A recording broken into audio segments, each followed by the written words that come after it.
Bharatiya Janata party के प्रदेश महामंत्री संजय श्रीवास्तव ने कहा कि पूर्व मुख्यमंत्री भूपेश बघेल लगातार सनातन संस्कृति और हिंदुत्व का अपमान करते अपने पिता की राह पर चल रहे हैं। श्रीवास्तव ने कहा कि विष्णु को भ्रष्टाचार का भोग लगा रहे हैं और जैसा बयान देकर बघेल ने केवल अपनी राजनीतिक कुंठा का प्रदर्शन कर रहे हैं और सनातन परंपरा के प्रति अपनी घृणा का शर्मनाक प्रदर्शन भी कर रहे हैं। भाजपा प्रदेश महामंत्री श्रीवास्तव ने पूर्व मुख्यमंत्री बघेल के इस बयान की कड़ी भर्त्सना करते हुए कहा कि सनातन संस्कृति और हिंदुत्व के प्रति विश्वमन करके बघेल ने करोड़ों जनता की भावनाओं और आस्था को ठेस पहुंचाने का कृत्य किया।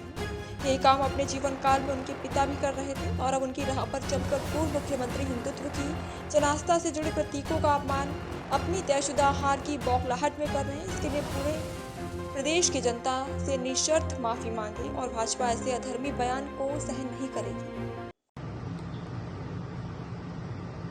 पूर्व मुख्यमंत्री भूपेश बघेल एक बार फिर से सनातन संस्कृति और हिंदुत्व का अपमान करके अपने पिता की राह पर चलने का प्रयास कर रहे हैं।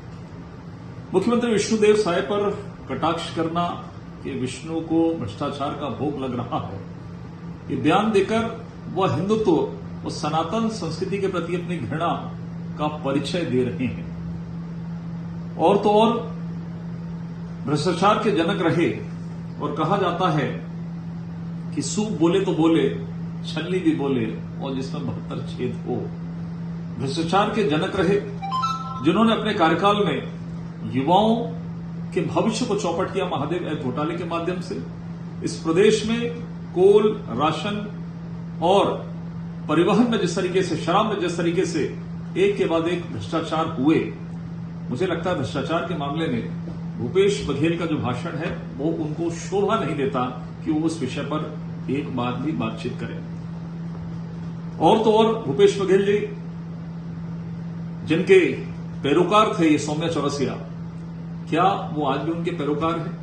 आज भी वो वकील हैं जिनके समर्थन में वो अपने कार्यकाल में मुख्यमंत्री रहते हुए बातचीत करते थे भ्रष्टाचार को लेकर।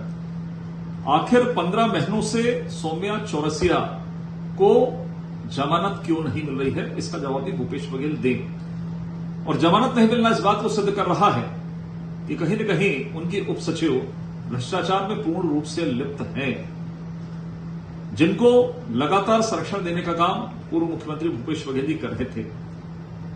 अब भूपेश बघेल जी को यह बताना चाहिए कि सौम्या चौरसिया जो उनकी उप सचिव रही है, उनके भ्रष्टाचार में पूर्व मुख्यमंत्री की कितनी संलिप्तता रहे हैं, ये आम जनता को भूपेश बघेल जी बताएं।